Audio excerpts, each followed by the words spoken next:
everybody, and welcome to another episode of the Board Game Mechanics. I am Katie, and with me, as always, is... Hey guys, what's going on? It is Jason. Oh, yeah. I'm so glad we're almost through this week. I mean, if you're listening to this podcast on the day it airs, it is Friday. And this week has seemed 12,000 days long. Yeah, I agree with everything that you just said there. I'm glad the week is almost over. I can't believe it's only Wednesday when we're recording this thing. It already feels like I've gone through 2 weeks. Yeah, our kids are doing online schooling. I'm teaching several classes, 3 classes online right now. Jason is working at home online, attending meetings. We're having birthday parties this weekend. Our oldest daughter, Alethea, is turning 9 on Sunday. And then on Labor Day, my beloved husband and co-host is turning 36. So they're both celebrating with a Frozen 2 party. I love Frozen 2. So good. Our daughter gets the choice since she was born almost on his birthday. So Jason has resigned himself to all kinds of cartoon-themed parties for the rest of his life. He doesn't care. Whatever she wants, I don't care. As long as Grandma makes me some good food on Sunday, I'm good. Yeah, my grandma has this tradition of the Sunday nearest to your birthday, you get to choose what we have for Sunday dinner after church. So Alethea doesn't ever get to choose. Jason chooses for her. That's the least she can do. She can give up the food. She gets the birthday decorations. I think it's fair. We'll see if that changes the older she gets. But right now, Jason gets to call the shots. I have to share my birthday lunch usually with my brother-in-law, and we both like very different things, and I can't get him to go along with me at all. Well, that sucks for you. Yeah, you can just manipulate our child into doing what you want. That's called good parenting right there. All Jason's ever wanted, like as soon as we had kids, he's like, I can't wait till they get old enough to bring me a Mountain Dew from the fridge and go get stuff so I don't have to get up and do my chores. That's all I ever wanted. And to take their birthday dinners. We are almost there on those first 2. Almost. Yeah. Just like we also conveniently had children around major sporting events so that we would be able to stay at home and watch them on TV at all hours of the day and night. Yep. That was nice. The U.S. Open, Stanley Cup playoffs, Winter Olympics, Summer Olympics, the Super Bowl. All are very close to both of our daughters' birthdays, so we get to watch all the major sporting events. And this year, the Kentucky Derby is actually falling by another one of our kids' birthdays instead of in May. So, hey. Yep. All the big sporting events. All right, let's talk about some news, because I got no more banter, and I'm sleepy.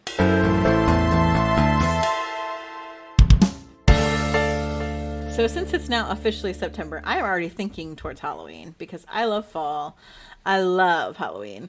So the first game I want to talk about from Kickstarter is Dining with Dracula. And I heard that maybe another like video cast, I don't know what to call that. Yeah, I don't know. Whatever those guys are called, happened to talk about this before me, so I'm a little upset about it, but I'll probably talk about it better. So Dining with Dracula. They talked about it for a long time. Throwing down the gauntlet. How long? I can talk. No, it's fine. It was like 22 seconds, so you have 23. Go ahead. Okay. You're a liar. So Dining with Dracula is worker placement and sort of time management, which I think is a really interesting thing. So the theme is like you are, Dracula's retiring because he's old and decrepit, which is actually a little bit, the artwork for him is rather disturbing, but the rest of the artwork looks pretty interesting on this game. And you as the player compete as one of his relatives who wants to take over the Dracula name and empire, which, I mean, it's got a pretty good thing going. If you're going to be a vampire, you might as well get into the Dracula gig. So you have like your own little like shaped meeple piece, which I think is cool, obviously. And then there's like Dracula is so into his empire. He's got like these like little like stands and stuff like around his house, like souvenir shops and stuff. So, and they're a little run down, but they're still there. And so tourists still come on this tour bus. And one of the cool things I like about this game is the components. So you get like an actual tour bus to put these little tourist meeples into that will come to, I don't know, Dracula's manor area every day. And so you only have, I think, 4 days. So there's a day and a night phase to, you know, you're going to try to fix up these like little areas that the these tourists are coming to. You can also like hypnotize tourists to somehow. I'm not clear on how that happens, but you get them to do work for you. And like you bribe them with like donuts and beer and stuff. And there's these little shaped tokens that are donut shaped tokens and beer shaped tokens, which I think are great. And so you're trying to like do all this work to rebuild this, get more people, get these guys to do your bidding. You're also collecting things then to take with you to dinner every evening with Dracula to say, hey, here's what I did today. Let me show you the effort I've made, which is how you actually score the points, I believe. And so you also have to bring like some stuff to bribe in Dracula's favor, like bring some blood. You can even bring a tourist or two along, some sheep maybe. So it's got all these really cool shaped wooden meeples. There's these little gems that you use to kind of like mark the areas that are yours. I just think it's like a kind of a crazy theme. And of course I love like holy water shaped meeples and beer shaped meeples and all this stuff. These little like unique fun cards and touristy cards and gems. So I just think this looks kind of cool. So if you're interested, and I'm like a big vampire fan. Like I don't watch horror movies because I'm a super scaredy cat, but I do love the vamps, like all kinds, like Buffy and Lost Boys and Daywalker. Why can't I remember? Why am I drawing a blank on his name? Blade. Underworlds, like the classic Dracula. Don't forget the vampires that shimmer. Don't try to get out of this one. Twilight. Yes, I really like all vampire lore, all that stuff. So this was a theme that like I really thought was fun. So if you're interested, Dining with Dracula, there's 5 days left in the Kickstarter, and it's $59, which is out of Jason's price range. However, there are a lot of really unique shaped tokens and things that come with this, so I could justify that kind of a price. Yeah, so a couple things. You do know how vampires are hypnotized. We've seen Hotel Transylvania. We've seen Dracula do it. So you look into their eyes and they become hypnotized and they do whatever you want. Oh, so you mean in this board game when one wooden meeple looks at another wooden meeple, they become hypnotized and that's how it works in the gameplay? Yes, that's exactly right. And yeah, two, that's right. This company that did this game was supposed to send us a copy of this game, but for some reason it got held up in Pennsylvania, which I think is code for the reviewer didn't want to pass it along. So, not sure. We're going to find out who has it in Pennsylvania. We're coming to your house. Not sure who lives in Pennsylvania, but I'm going to send a member of the Riveted out to get you, because there's a member of the Riveted that lives in Pennsylvania. And he's going to come pick it up. He doesn't know this yet, but he's going to get it. Pick it up? I'm going to go old school.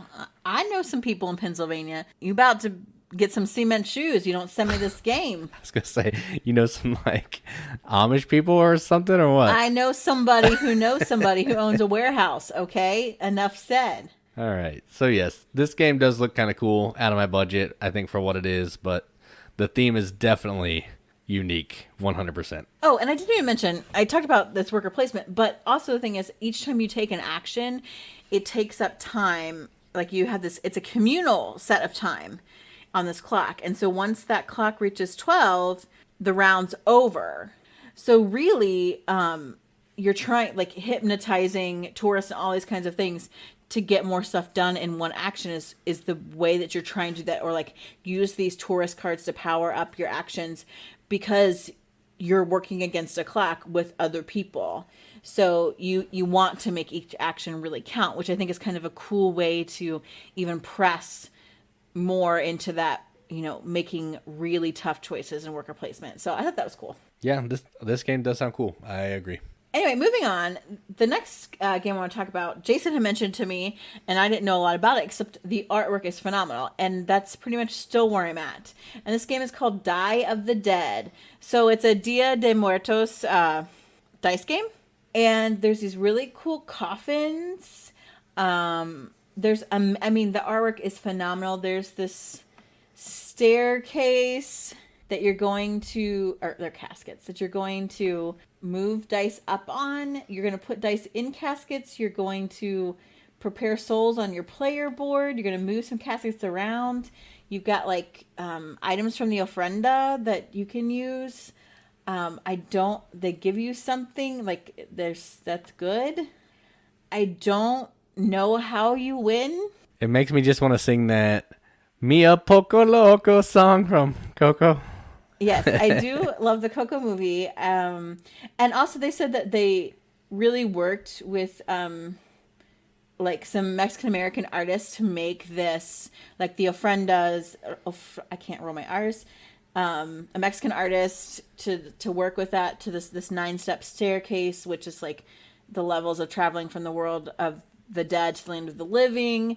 Papel Picado player cards, ofrenda tokens, calavera dice. Like they really worked hard to make it like very authentic, and it's and culturally like specific, and it's really beautiful. Like that's what has drawn me to it. I don't know how you win. I read it. I went over it. I still can't figure it out. But it looks so great that I am in because it looks amazing. So to be fair, I did not watch I watched like the Kickstarter video, but I didn't watch like the preview videos they have at the bottom, or like that stuff. So that's probably part of my problem. So if you want to try and figure it out better than me, please do so. So this is Die of the Dead. Especially, and I also like the theme of Dia de Muertos because I just think that's interesting. And I love that kind of representation, and the artwork is beautiful. So there's 12 days left on that. If you want to check it out and actually figure it out, because I did a terrible job of trying to figure that out. And it's $37, which I think is reasonable it's just so freaking beautiful. So that's Die of the Dead. Yeah, I mentioned this to you because I like kind of Yahtzee style games, and that's what I thought this was. And I don't think it is. Yeah, though. I don't think it is, but the theme is also really cool. Yeah, but as I'm looking through this, I don't think it is Yahtzee style. I think you're using dice to climb those stairs to fill the coffins and do stuff like that. But yeah, it still looks cool, and I would still probably enjoy it. But yeah, I have no idea how it plays. Okay, and speaking of beautiful artwork, the last pick I have for this week is so stinking adorable, and I picked it based solely on the artwork because I'm a sucker for that. And this is Plantopia, the card game. And apparently this card game is actually based on a comic book, a comic series called Life of a Potato. And it's about an adorable little potato and its little friends, like vegetable and plant friends that apparently are just like sweet, adorable. They go around spreading kindness and joy in this comic book, which I think sounds fantastic. And they are so, so, so cute. Like, oh, it's so cute. It is it's really a comic cute. series about a little potato and its friends spreading love, kindness, and laughter around the world. So it's a card game, and it says it takes 20 minutes to play, and it really seems pretty basic. So you're planting. You have plant cards, and there are weather cards. So you're drawing these plants, and you basically want to get have the most magic leaves. So you plant plants, and then they're going to grow if the weather is right, or you can expend cards to grow. And there are like a couple different types of cards. Like there's cacti cards, there's tree cards, there's flower cards, and they each like do different things. Like cacti, they have like when you plant them, they give you like these special abilities once they grow to like certain levels, or some of them give automatic abilities. So, like cacti cards will let you draw more cards. Flower cards help you like grow cards, because once you plant a card, it kind of goes on top of another like planter card, and so it can move up like 3 or 4 levels or so to be fully grown. And so you either plant a card, you can draw a card, or you can discard a couple cards in order to make some of your plants grow. And so then the weather is going to happen. Everyone picks a weather card from their hand, and then they're all revealed simultaneously, and then you get to see what the weather is going to be like for that next round. So if you have plants that match the weather cards that are out there, then they get to grow. And so when some grow, then you get some things. And so it's like trying to find like balance, like, okay, what's going to give me good cards? What's going to give me like the bonuses I want to grow my cards, to give me more magic leaves, like all these great things. So there's it's like a tableau building. you also have to like play cards in order to be able to plant cards. So then you're deciding, okay, what card do I want to keep? What one am I going to use to actually pay to plant this? I think it looks like there's a lot of like pretty good choices in here. And it's so cute. I mean, it's so cute. And even like the little names are like punny. Like, you love puns. But like these are cute ones. Like this one's a pepper tree, but it's like a little tree trunk, and then it's got like a pepper shaker on top, and it's got a cute little face, and it says hot and spicy. It's so cute. I mean, yeah, I like the maple leaf with like the Ricola horn thing. Yeah, and there's a cactus, which is a cactus that's shaped like a little kitty. Like, I mean, they're so cute. So if you want to check out this most absolutely adorable art and just like a fun little sweet card game, Plantopia, the card game, there's 16 days left, so plenty of time. I think it's already funded. Yeah, it's way funded.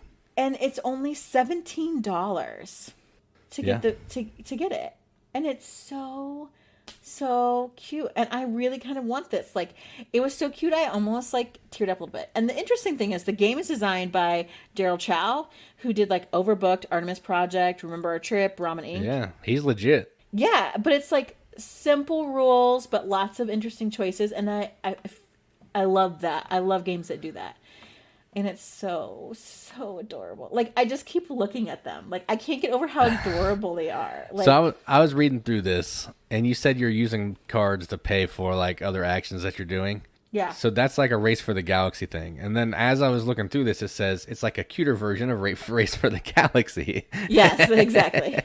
So, yeah, so it's more than just a cute game. It actually does seem like it has some cool strategy, but you can bang it out in like half the time as Race for the Galaxy, which is cool. Right, and it's adorable. Yeah, it is. That little plant or whatever it is, that's the guitar, it's pretty awesome. Plant is a guitar? Where's that? It's up there. Yeah, whatever it is. Like it's a violin, actually. Yeah. I like the buttercup. And then there's like in on Kickstarter they've got like some Singapore themed plant cards, and then there's like the Garden City seed pack, which is like different cities. So like the Canadian maple, you know, has like, yeah, the little, it's wearing ice skates because it plays hockey, and like it's really, I mean, because of course it does. Well, yeah, it's Canadian maple leaf. It's really, so they're just really cute and adorable. And I even watched like the video, and it's done with like this really adorably cute little voice, and like the little like tomato, like the little tomato will pop up and be like, and grow, and like, and sunny, like it's so cute. Like, I cannot get over it. I have to stop looking at this because I will not shut up. Ooh, and they've unlocked like special powers for each character, and I was gonna say we're gonna have to stop talking about this game at some point. I mean, and a solo mode. Hey, I don't know if that's all right unlocked yet, but it's close. So anyway, that's Plantopia, the card game. Check it out. 16 days, only $17. Oh my gosh, are you gonna back this for me? Because it's really cute. I'll put it in my hearted section. So that probably means I won't. That means back it, I will. I'll say this to appease you. You'll forget about it, I hope, and I will not have to pay any money. That is what that usually means. Exactly what that means, ladies and gentlemen. You heard it here first. Everybody in this podcast is going to think I'm like the worst human being ever. No, they're just going to know you're a miser, which is true. We were just talking about that the other day on Facebook. So we're going to move on from this. We're going to we're going to go to something happier. Oh, okay. Let's change the subject. We're going to talk about how Jason's going to get out the crowbar to get to his wallet ever.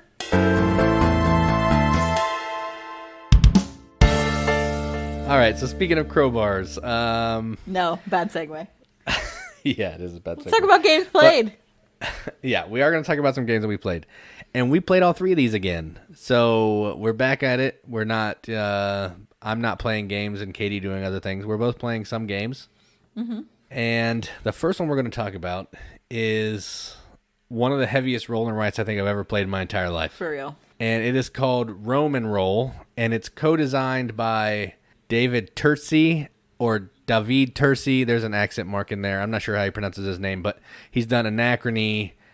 He's co-designed. He did some of the solo modes for Tricerion, so he's works on a bunch of beefy, heavy games. So in this game, what you're doing is you are drafting dice to take some actions to help rebuild Rome and earn the most favor with like Nero. And what you're trying to do is you're trying to get goods to trade them for coins. You're trying to build buildings out on the map next to maybe your opponents to earn favor with some senators.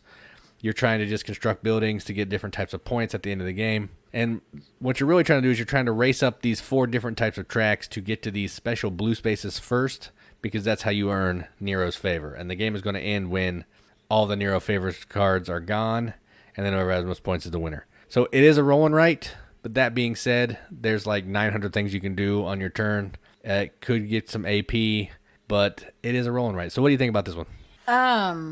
What do I think about this one? Okay, so there are these huge dice that you roll, and they're like specially made for this game because they have all these different symbols on that you can do, and some of them are resources and some of them are actions. But then some of the things you can do don't require the action symbols.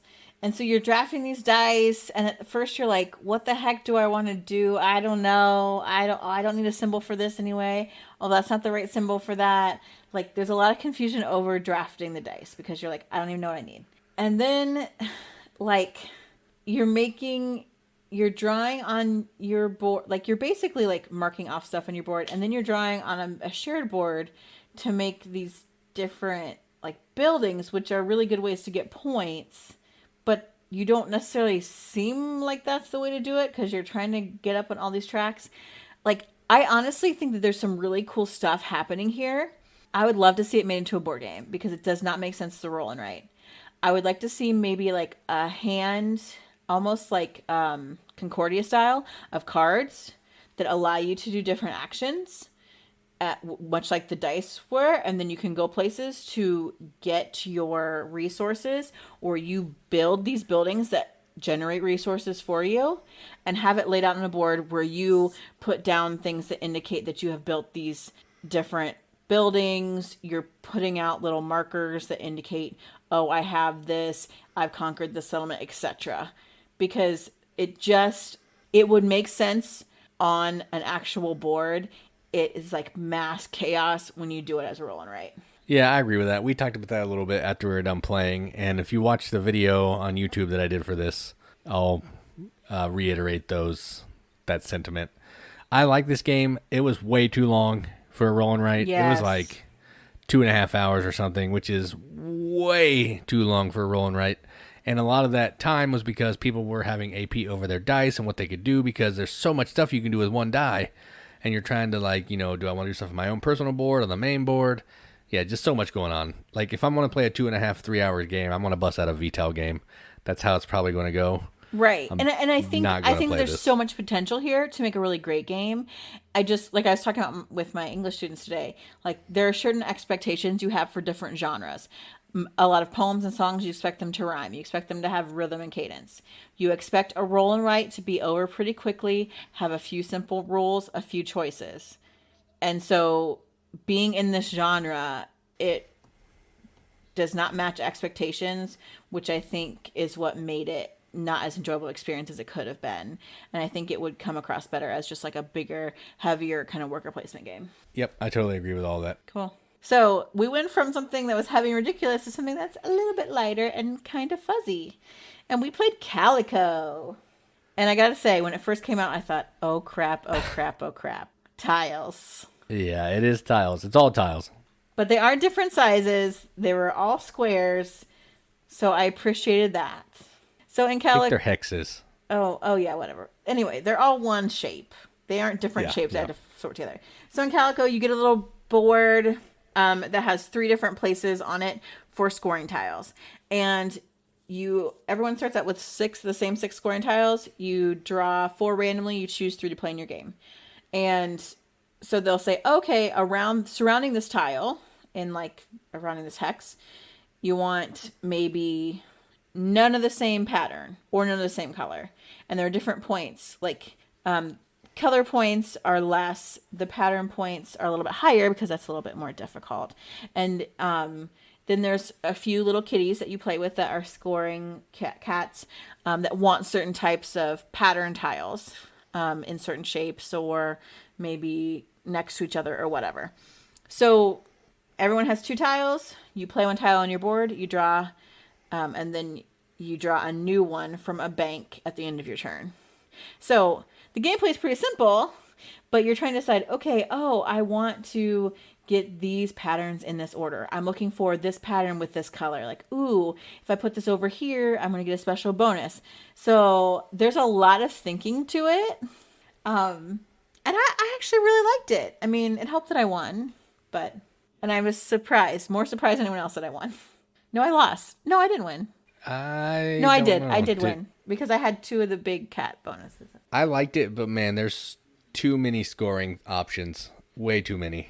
No. My brain was like freezing up. You got those, you get 3 of the same color, you get a little button. If you get all the buttons, you get an extra button. If you do one of your 3 tiles on your board, you get those points. There's 6 different ways you can score these cats. There's just too much stuff for me to think about in this, and I got trapped in my own little in-game scoring problems, and I didn't win. But yeah, it was way heavier than I thought this game was going to be for a little tile game.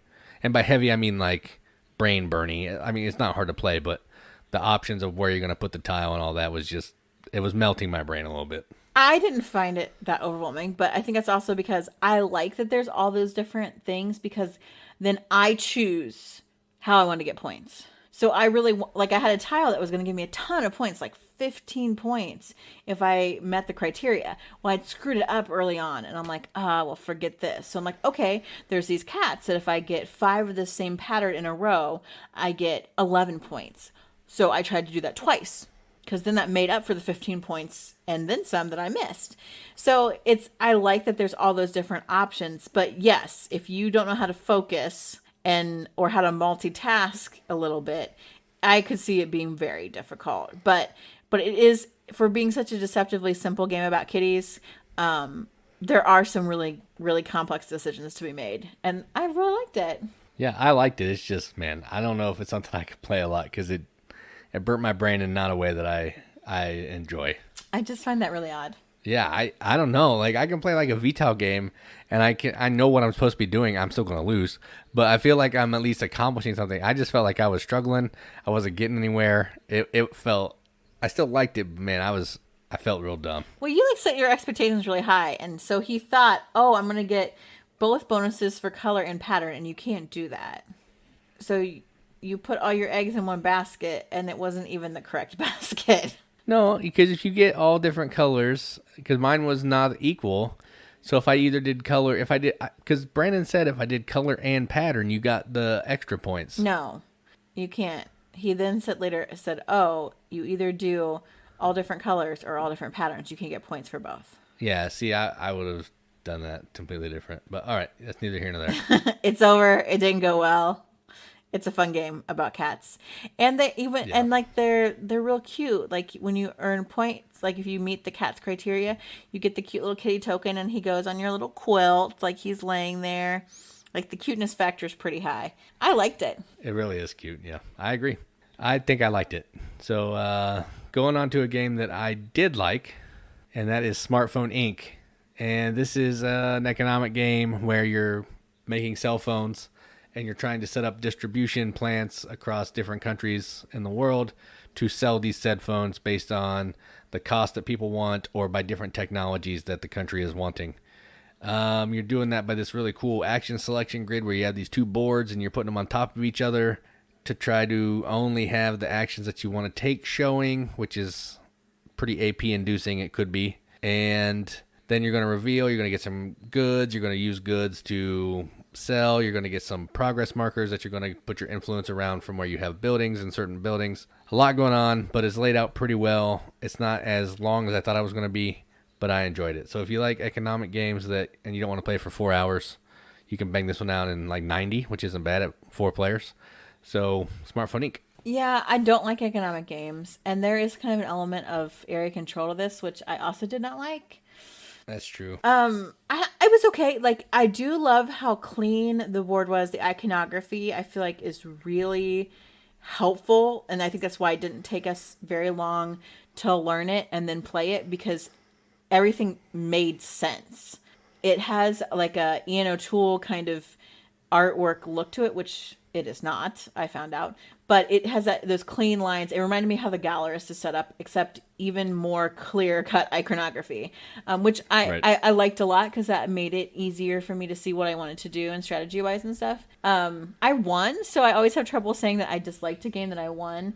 I don't dislike it. I played again, but there are other games I think I'd rather play because I don't love economic games and I don't really like area control. But I managed to do enough in-goal scoring things to help me come back from like behind really and win. So it was all right. It was all right. Yeah, this is another one of those games where I was winning pretty much the whole entire game. But as per usual, I neglect in-game or I can't get the in-game points and then I lose. You don't go after the in-game points until it's too late is your problem. That's true. That is true. I just like, I'll get to those later. Because for me at the beginning, I'm like, I don't know what to do. I'm like, oh, okay, I'll just work on some in-game goals because I know that you'll have to have those eventually, and I can't figure out this other stuff. So, like, I was not getting many point. Like, I didn't have majority in a lot of the different markets. So, like, for a while, I wasn't getting hardly any points. All my phones were super cheap. So even if I sold a bunch, I didn't get a lot of, like, points for them. But then I had racked up all these end-game kind of scoring things, and a lot of stuff came into play for me at the end. So that's how that worked out. Yeah, so if you like economic games and you don't want to play like City of the Big Shoulders that takes 4 hours, I think this will give you that same kind of economic feel. It's not as heavy as that by any stretch of the imagination, but it'll still give you that kind of, you did something, you did some math, you sold some stuff, you converted some stuff into other things. It'll still give you that feel, but in a fourth of the time. So I liked it. Yeah, it made me affirm that I never want to play City of the Big Shoulders, nor do I really have any interest in economic games. I like economic games. They're just usually really long, and I don't love that. Yeah, it was just enough. It was worthwhile playing. I think that there are some people that would really like this game, and it is a very clean-cut, easy way to get people into those types of games that don't really like them and don't want to put that much time in. And so if you're jonesing to play something that's economic and heavy, this is like a nice compromise, I think, for you. Agreed. All right. And that is the games we played.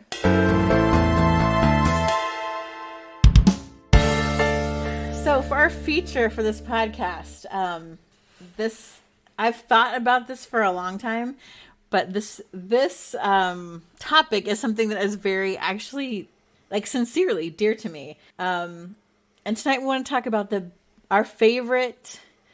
of our favorite Japanese themed games.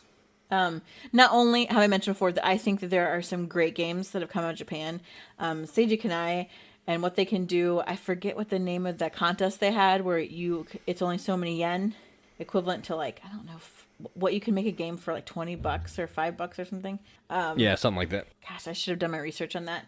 Like, that encourages innovation and it's amazing. And then Japanese culture in general is about efficiency and doing things well. Everything you do, you spend your life perfecting. But also my dad was half Japanese. I have a little Japanese grandma. And so I grew up kind of surrounded by Japanese culture. It's part of me. And it's now a part of my life and my kids, who are very much white looking, and as am I. But, we always take our shoes off and we eat noodles that no one else has heard of. And we have seaweed and we have gyozas and we have miso on the regular and sticky rice and seaweed paste and all that stuff. So I love Japan because it's family to me. And there have been, as I was working on this, so many games are Japanese themed, and are gorgeous, might I add. That it seems that a lot of board game players also enjoy Japanese theme and culture. So these are my top 3. It was so hard to make a choice because and looking around just in our back room of games, we have a lot because it is a theme and like an artistic look that really appeals to me. So I will just gravitate towards these games automatically. And I apparently just dragged Jason along with me. I like some. I have 3 that I like. You like more than 3, I think. Yeah, that's true. I did pick 3. But yeah, I like a lot of these too. They look nice. And most of them are Euro games, so I'm down for that. True. So my first choice is Tokaido. This game is very easy. So it is a walking tour of Japan, the countryside. You're just a casual kind of traveler. So you're going to the hot springs. You're maybe collecting some paintings along the way. You're getting some souvenirs of different types.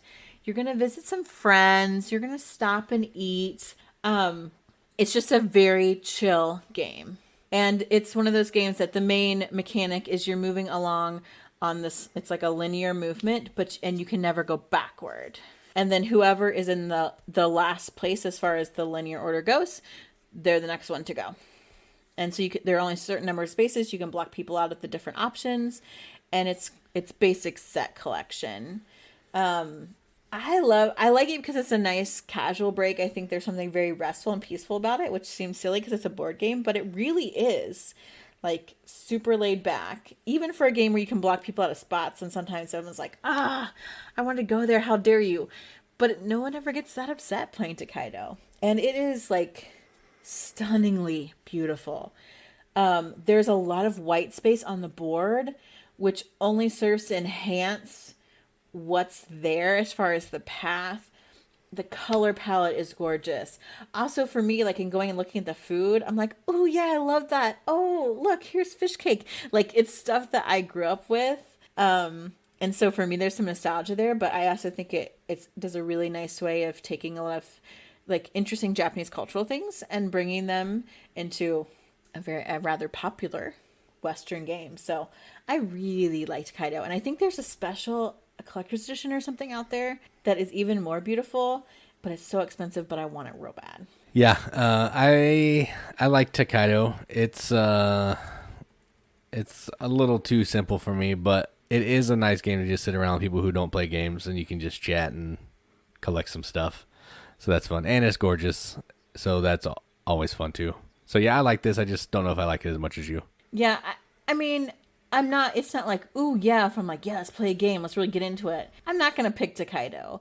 But I also like it when I'm playing with people that, aren't necessarily gamers, that, they want a more casual experience. And it's just something really nice to look at. So you can chat and talk or whatever. Gosh, the collector's edition, I got painted minis, and I really want this.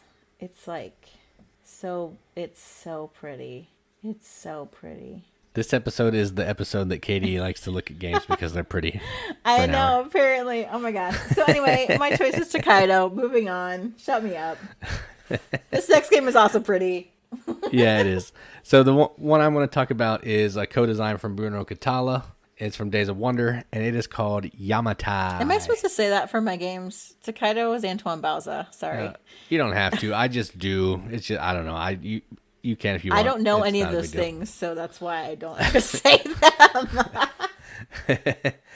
So Yamatai is not stark and white. It's super multicolor, bright. The colors on this game are amazing.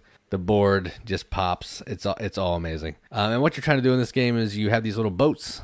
You're trying to build routes around these tiles that meet certain colors, so you can build certain types of buildings on these tiles. You're also using some money that you get to earn favor with these different, I forget what they're called. I'm going to call them nobles because I like nobles.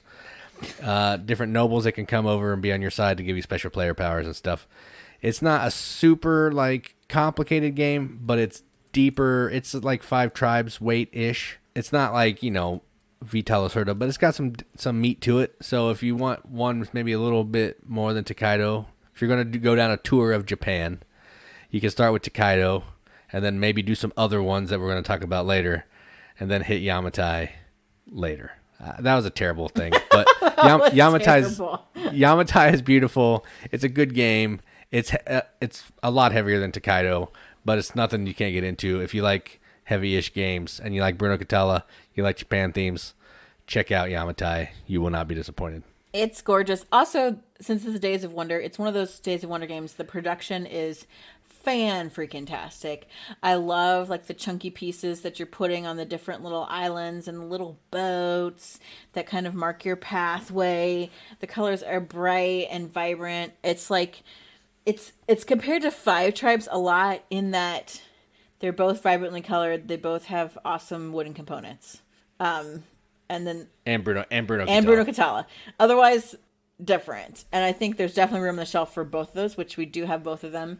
I tend to prefer Yamatai actually because I like the Japanese theme, but it's just a good game. It's quality. Yep.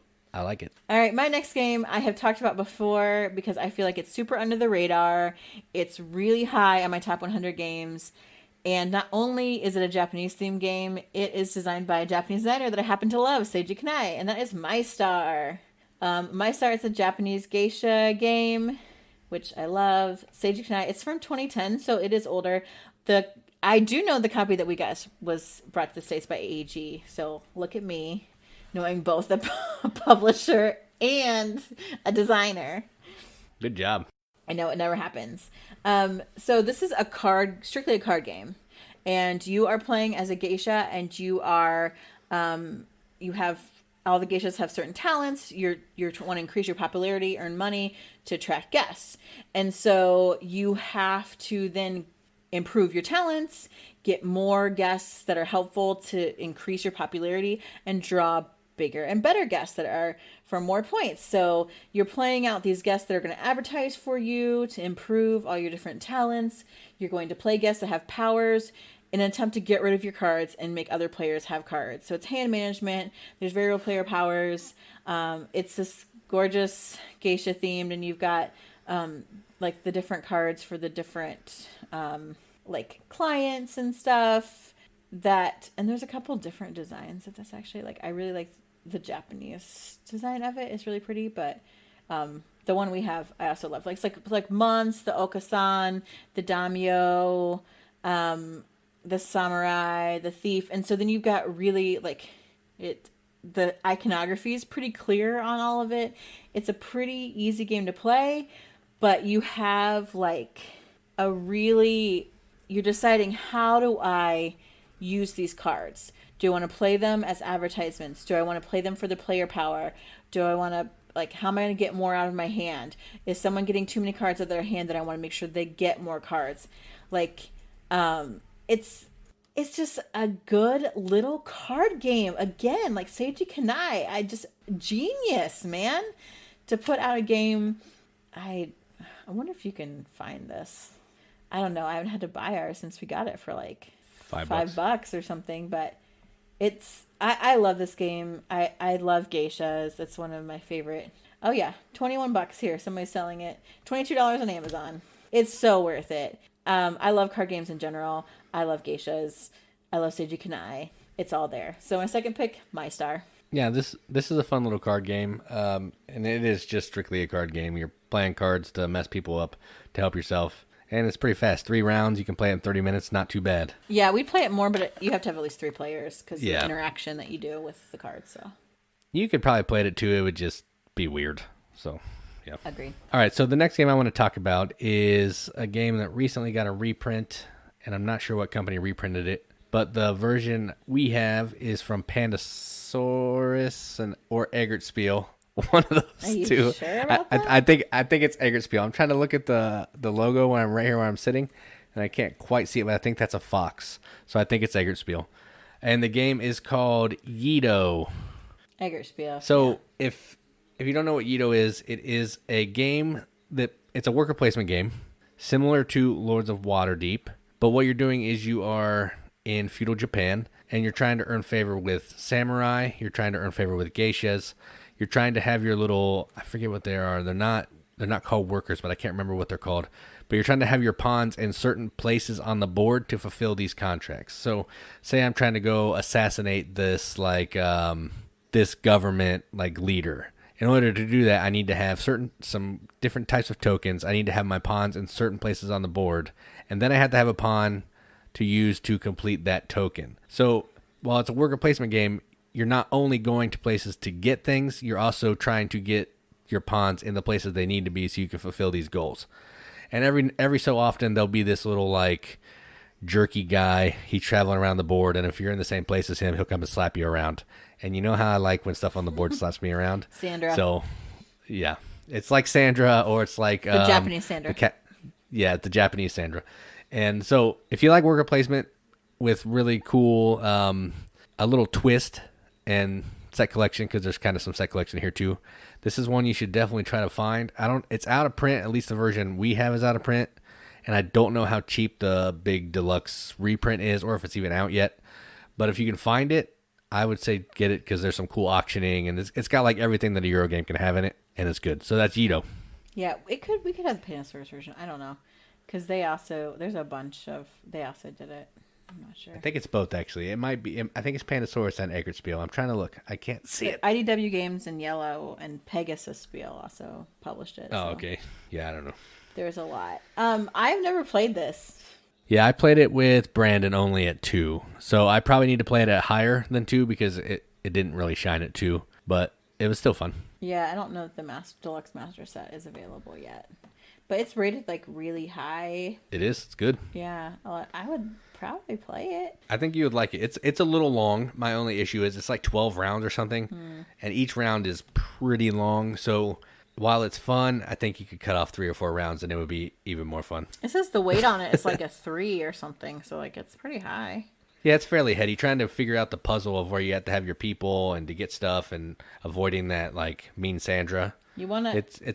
It's pretty brain-burning. You want to impress the Shogun. Right. You completely killed the theme of the whole thing. You didn't talk about the Edo period or anything. I said you were in feudal Japan. What else do you want from me? Oh, boy. At least you knew that it had a theme that was Japanese-related, I guess. It has a samurai on the box. I can see that looking at it. Okay, so my last pick, and this was so hard. Like, I have a billion honorable mentions, and I'm going to mention every single one because, again, I love Japanese-themed games. Love them. So the last one I picked is a new one. It actually came out in 2020. Shock, gasp. After 10 years after my last pick. Call to the new. Right? And it's a game that is so not my type either. But it's called the 100 Torii. And this is actually a tile laying game. And you're making these pathways through the garden. You've got these beautiful Torii gates, which I love. I think there's also Torii gates in Yamatai. Like, that's one of the things you can place down. It's got Vincent Dutrait art, which is a big thing for people. I think Scott Caputo and then who's the other guy? Eduardo Baraf are the ones who designed this. Pencil first. Vincent Dutrait did the art. I already said that, but thank you. Oh, sorry. Vincent Dutrait art, which I do sometimes enjoy Vincent Dutrait art. He's not my favorite artist, but we do own a lot of his games, illustrated games. But he illustrated Japanese Garden, and so I'm in. So this is published by Pencil First Games. I had to look that up. People don't think I know it. But on your turn, you're laying these tiles out to create pathways through the garden, and you're matching up these different like garden elements. So you're trying to make the longest path from similar elements. You want them to pass through as many Tories as you can. Tories are good luck. And you get extra points for passing through the most Tories. You also can then hire some workers even to help give you some special like ways to maybe score a little extra, score twice, ignore something that's closer to make a longer path. And then you can do like almost a set collection thing where if you get so many of the different items or you hire of the different employees, then you get these extra like in-game points. I think I'm really terrible at this game, but it's so pretty. And again, it's another one of those it reminds me of Tokaido in the sense that you're casually going through a Japanese garden. So you're just laying tiles and you're turning the paths this way and that, and you're just trying to connect like these beautiful fountains or these fox statues or, it's just a very lovely kind of peaceful game. And I like it. So that's the 100 Torii. Yeah, I like this quite a bit too. It's a nice tile game. It could get some AP if you're min-maxing, it could pose some problems. Which I don't, so that helps. Right.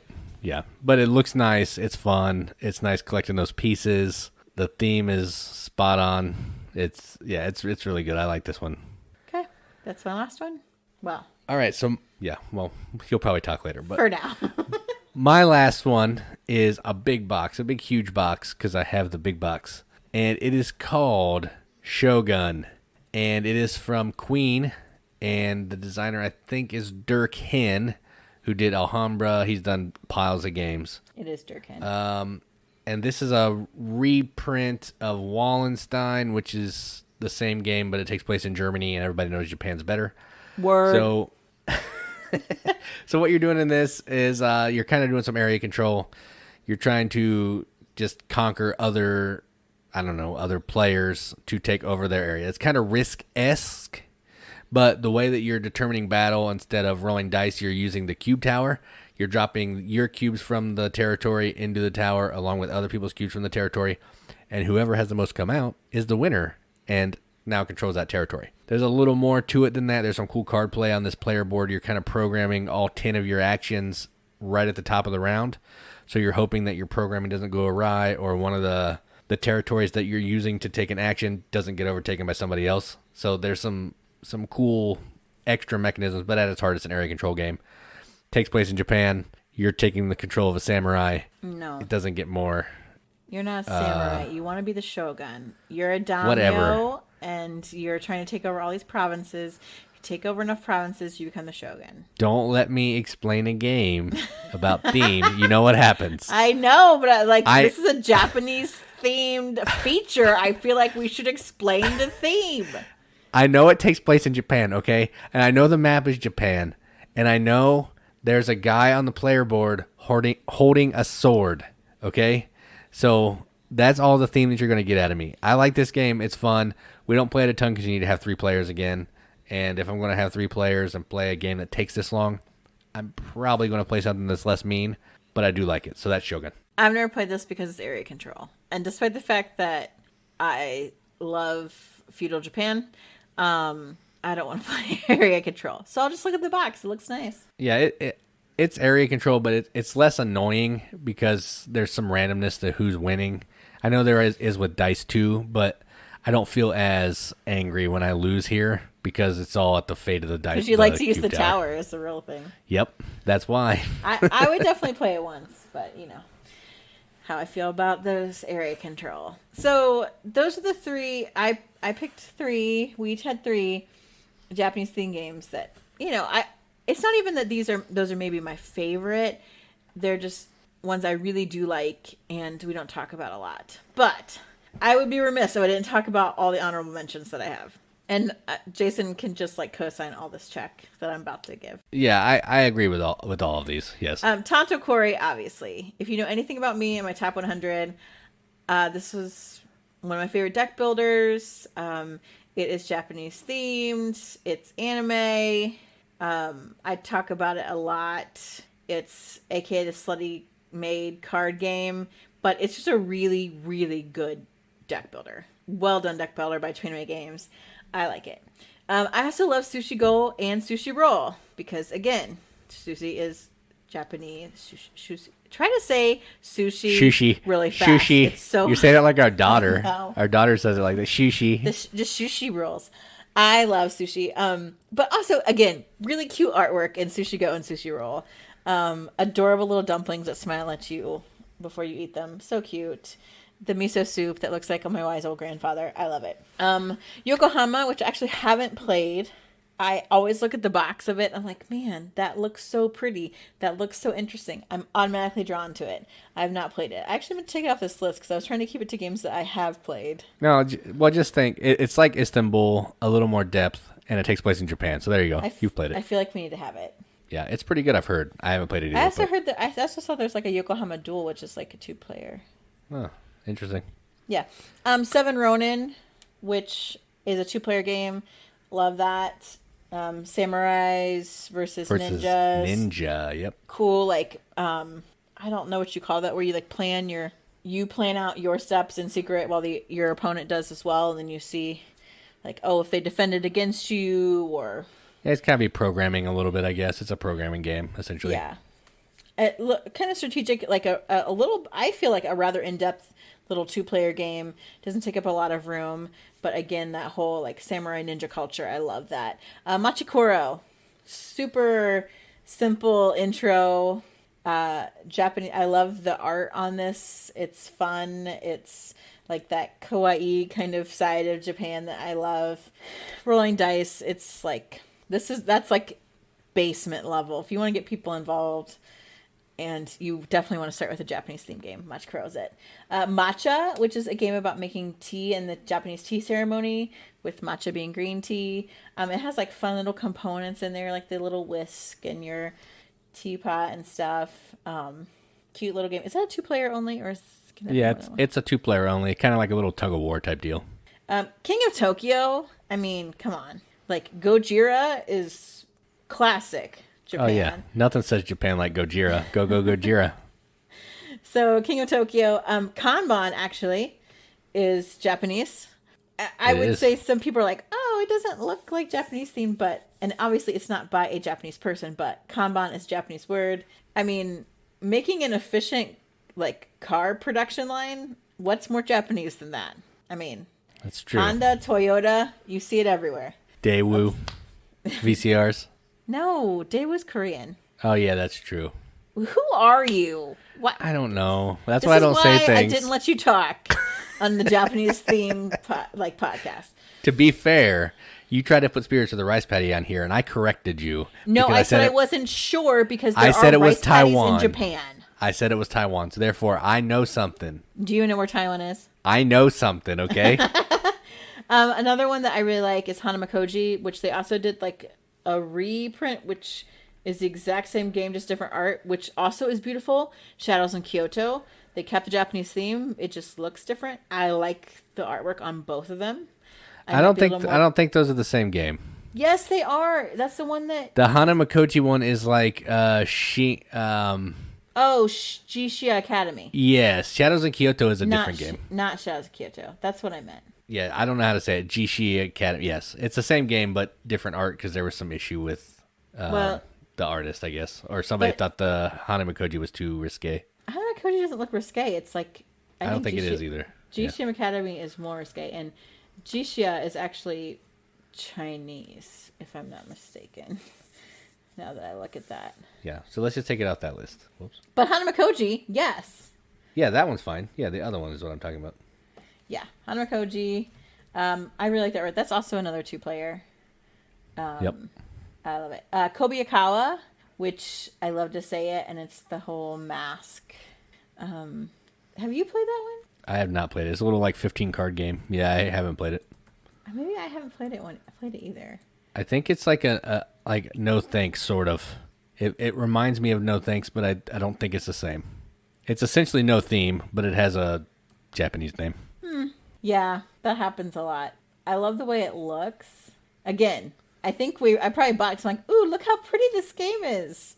Let me take it. Also, it has Japanese designer, which I always want to support, good Japanese designers. So it's like bluffing and deduction and 15 cards. Again, those little simple card games. I love that. Amazing. Kanagawa, which is about painting pictures. And that one is, again, very light, but also beautiful artwork. I love the idea of building these different types of paintings, set collecting. Hanabi, I do not like this game, but it is pretty. Yeah, and it's Japanese in name only, I think. Yeah, it's not really Japanese thing, but the name Hanabi is for firework in Japanese. Takenoko, oh my gosh. Cute pandas, the gardener, the boo. Number 5 minis game of all time. Yes, apparently. Such a good game. Again, another like entry level game, but a family weight game. My sister, who doesn't play games, loved it. My sister-in-law, who doesn't play a lot of games, loved it. It's just a great little intro, and who can deny that cute panda? Kodama, I love those little tree spirits. I guess I didn't realize that was Japanese. I just thought it was some made up thing. Well, they're in cherry blossom trees. No, they're in like Miyazaki films. Oh yeah, that's right. Yeah. They're in Princess Mononoke. Right, that's right. So it's kind of a Japanese legend. Gotcha. All right. About the tree spirits. What do I know? Yeah, again, I don't. Super cute. I mean, that's where that's from. Now you learn something new. Seikatsu, which you've played this. I actually haven't played that game. I play that with Rory a lot. Yeah, our daughter loves that game. It's a little bit harder. She just puts pieces down. But I feel like it's a garden, so the theme, as far as being Japanese theme, is a little bit it has light. a koi and a koi pond and all that stuff. So you have some of that. And birds, but that's probably don't like it, birds. The Legend of the Cherry Tree That Blossoms Every 10 Years. Again, one of the longest game titles ever, but that game is so beautiful. Cherry trees are so quintessentially Japanese. I love that game. I think it's really fun. The box art is gorgeous. It's a cool set collection, push your luck game. And then lastly, I ended with a game that's Japanese in origin, and but I know some people in the United States play it. It's called Hanafuda, and this is like a little card game. There's various implementations of it. There's even some Nintendo themed cards. I like the traditional Japanese ones that depict each of the different months, which is represented by like the different trees and their different animals and things that show the different seasons in Japan. It's like a set collection trick-taking kind of game. I used to play it with my grandma and my dad a lot. And so it's kind of a fun, like, easily, you can take they're tiny little cards that you can take like a pack in your purse or your bag anywhere. But it's a fun little kind of strategic game. You can play with 2, 3. I think my dad and my cousin and my grandma used to play for money, like a penny a point or something. Terrible. So some interesting factoids about this. It's 2 to 7 players from 1701, and it's ranked 3,110 on BGG, which is pretty high for like a traditional game, not like a designer board game. So that's really interesting. Yeah, it's called Flower Card, which is what Hana's flower. But if you want to get like super traditional, they're like from like 18th century Japan, and I don't know, it's like 48 cards. There's 12 suits, one for each month. 4 cards in each suit. Yeah, and if you buy it, you're not going to get the rules, so you got to print those out from somewhere else. But they do exist. The rules do exist. And like Nintendo actually makes sets of the cards, which I think is hilarious. So you could get Hanafuda cards with Mario on them if you wanted. I think those are awesome. What I really want is a Hello Kitty set, and I don't know if they make them, but I don't see why they should. I'm sure they do.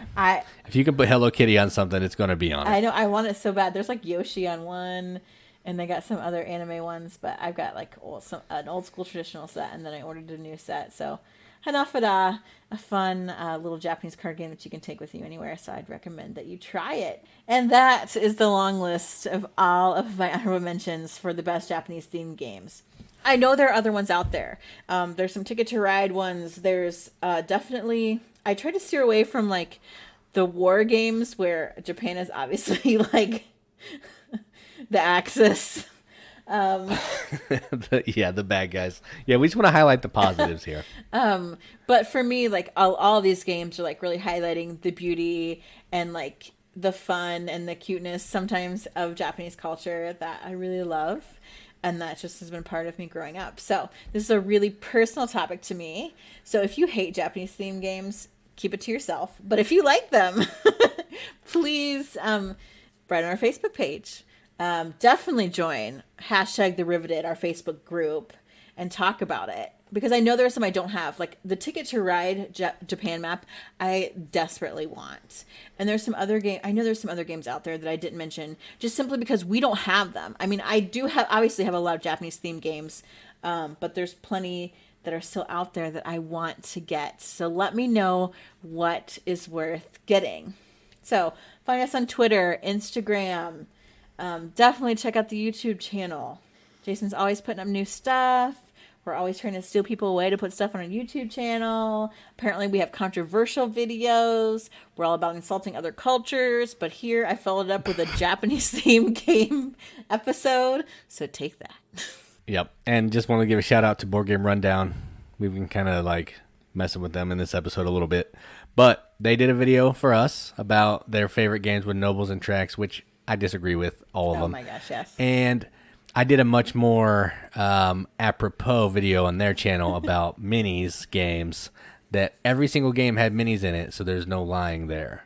So if you want to check those out, go look at our YouTube channels. We were just having a good time messing around. Oh, but I did forget. Yeah. I have a new fickle favorite. You do? Yeah, Scott Chrisley. Shout out to you, man, who believed in me, believed that I can win Smartphone Inc.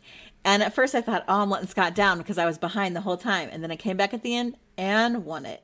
So you are my fickle fan favorite this week, my friend. That's for you, Scott. She won it all for you. Yep. She said the whole game, I got to win this one for Scott. I can't let him down. It's his whole wish for today is all he wants is for me to win this game. I'm sure. So, Scott, if you like some Japanese themed games, you'll further cement being my favorite. And anyone who wants to be my new fickle favorite, go out and buy a set of Hanafuda cards and put a picture of it on the Riveted so I know. Then you'll be my new favorite. Yep. All right. I think that's enough. I have yammered on forever about Japanese themed games because it's just something I love. So I have been Katie. And I'm Jason. Keep gaming, everybody. Keep gaming.